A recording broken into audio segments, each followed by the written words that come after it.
Are you afraid of death? Maybe. Death isn't what scares us the most. Maybe it's leaving this world with too much unfinished. The words we never said. The people we never forgave. The dreams we kept putting off. The love we were too proud to give.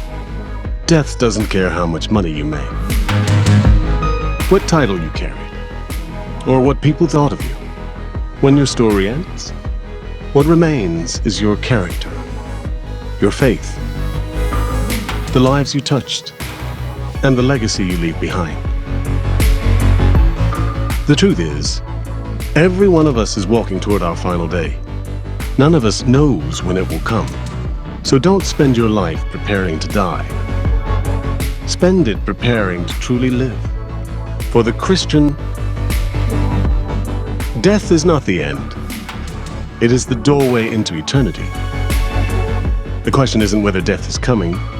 The question is, will you be ready?